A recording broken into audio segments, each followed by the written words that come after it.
नमस्कार, मेरा नाम बीना है और आप द बिहार टॉप देख रहे हैं। आज हम बात करने वाले हैं जदयू से राज्यसभा के उपसभापति हरिवंश प्रसाद की। जी हां, ऐसी चर्चा है कि हरिवंश प्रसाद जदयू से उन्होंने दूरी बना ली है और ऐसे में बिहार के सियासत से लेकर केंद्र तक अब चर्चा इस बात की हो रही है कि क्या हरिवंश प्रसाद बीजेपी का दामन थामेंगे। जी हां, उनकी दूरी लगातार जदयू से बरकरार है और ऐसे में कई तरह के सवाल भी उठने लगे हैं। बहरहाल हम इस पर आज बात नहीं करने वाले हैं।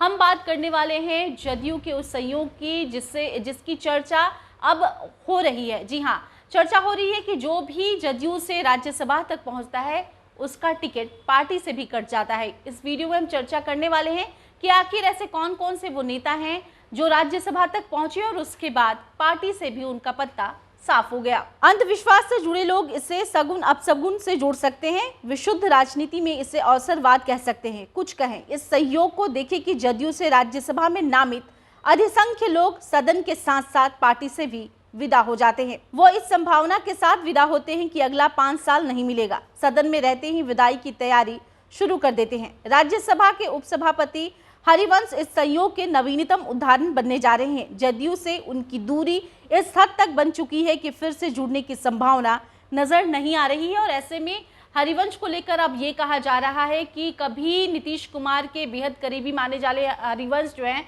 वो हो सकता है कि अब बीजेपी के साथ जा मिले। उनकी नजदीकियां भाजपा से ज्यादा दिख रही है और ऐसे में उनकी दूरी जदयू से लगातार बरकरार है। परफेक्शन आईएएस सिविल सेवा, बीपीएससी, यूपीएससी परीक्षा के लिए एकमात्र समर्पित और रिजल्ट ओरिएंटेड संस्थान, बेहतर सफलता के लिए केंद्रित। Perfection IAS foundation course Hindi और इंग्लिश माध्यम में विश्वसनीय गाइडेंस के साथ सुनिश्चित की जाती है। 64वीं, 65वीं, 66वीं बीपीएससी परीक्षाओं में सबसे ज्यादा 160, 69, 131 क्रमशः रिजल्ट देने वाली संस्थान perfection IAS, Kumar tower, boring road, Patna. बता दें कि ये पहली दफा नहीं है। दल से विदा होने के पहले कुछ ऐसी ही भूमिका शरद यादव और अली अनवर ने भी बनाई थी। दोनों पार्टी की घोषित लाइन के उस पार खड़े हो गए थे।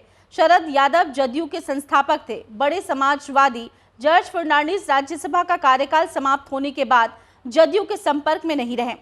डॉक्टर एजाज अली और साबिर अली जैसे राज्यसभा के सांसदों ने इस परंपरा को आगे बढ़ाया। साबिर 2008 में लोजपा से राज्यसभा में गए। 2011 में पाला बदलकर जदयू में आ गए। राज्यसभा से हटने के बाद कुछ दिनों तक जदयू में रहे, अभी भाजपा में हैं। ऐसे में महेंद्र सहनी जदयू के राज्यसभा सदस्य थे। कार्यकाल में उनका निधन हो गया। पुत्र अनिल सहनी को उनका बचा कार्यकाल मिला।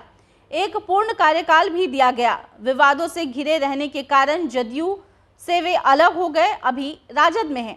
एनके सिंह और पवन कुमार वर्मा जैसे अकादमिक और प्रशासनिक क्षेत्र के दिग्गज भी राज्यसभा कार्यकाल तक ही जदयू से जुड़कर रह पाए। मुख्यमंत्री नीतीश कुमार के बेहद करीबी लोग न सिर्फ जदयू से अलग हुए बल्कि नीतीश कुमार के राजनीतिक विरोधी भी हो गए। और ऐसे में देखिए, सिर्फ इतने ही नाम नहीं है। आगे हम बात करने वाले हैं उपेंद्र कुशवाहा और आरसीपी सिंह की, जो बेहद करीबी माने जाते थे कभी नीतीश कुमार के। उपेंद्र कुशवाहा ने तो राज्यसभा में कार्यकाल भी पूरा नहीं किया, अलग हुए और राष्ट्रीय लोक समता के नाम से नई पार्टी बना ली।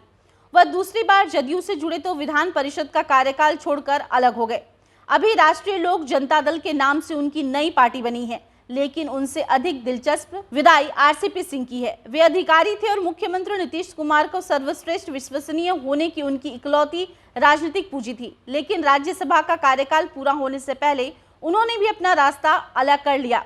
राजद के राष्ट्रीय उपाध्यक्ष शिवानंद तिवारी का विवाद भी राज्यसभा सदस्य रहने के समय ही जदयू से हुआ था। हालांकि तिवारी से जब जदयू की नोकझोंक हुई थी तब मामला कुछ अलग था, उसका हम जिक्र करेंगे आगे इस वीडियो में। लेकिन बता दें कि राज्यसभा के उपसभापति हरिवंश की दूरी लगातार बढ़ रही है और अब बिहार की सियासत लेकर केंद्र की सियासत तक इस बात की चर्चा हो रही है कि आगे अब क्या होने वाला है। क्या वो एक तरफ जदयू ने उनको दरकिनार कर दिया है। कार्यकारिणी की बैठक की लिस्ट जब सामने आई तो उसमें कहीं भी उनका नाम शामिल नहीं दिखा, कहीं भी उनका जिक्र नहीं है। और ऐसे में तभी से इस बात की चर्चा हो रही है कि क्या हरिवंश जी जो है वो अब भाजपा का दामन थाम लेंगे। देखिए, हम बात कर रहे थे शिवानंद तिवारी की, तो बता दें उस समय नोकझोंक तब बढ़ी थी शिवानंद तिवारी की, क्योंकि वो चाह रहे थे कि भाजपा से लड़ने के लिए जदयू स्वयं को विस्तारित करे। उन्होंने जदयू की उस समय की कार्यशैली की आलोचना की थी। ये उन्होंने राज्यसभा में दूसरी बार ना भेजे जाने का कारण बना। केसी त्यागी को इस परंपरा का अपवाद माना जा सकता है। वो राज्यसभा से हटने के बाद भी जदयू से जुड़े हुए हैं। राज्यसभा के अलग होने के बाद भी पार्टी से जुड़े रहने वाले कुछ नाम हैं। इनमें केसी त्यागी, गुलाम रसूल बलीवाली, कहकशां परवीन का नाम लिया जा सकता है। हाँ, ये सब जदयू के पदधारक भी हैं। ऐसे में देखिए, एक तरफ वो नाम, उन नामों की हमने जिक्र की जो राज्यसभा तक पहुंचते पहुंचते जिनका पत्ता जदयू के पार्टी से कट गया है, और ऐसे में कई ऐसे नाम भी हैं जो राज्यसभा तक पहुंचे लेकिन अब भी वो जदयू के पदधारक है। जदयू में उनकी बात चलती है या उनके फैसले पर बात होती है। आपकी क्या राय है इस वीडियो पर? अपनी राय कमेंट के जरिए हम तक दीजिए। इसके साथ ही अगर अब तक आपने हमारे यूट्यूब चैनल को सब्सक्राइब नहीं किया है तो इसे सब्सक्राइब कर लें और ऐसे अन्य तमाम खबरों के लिए बने रहें द बिहार टॉप के साथ। धन्यवाद।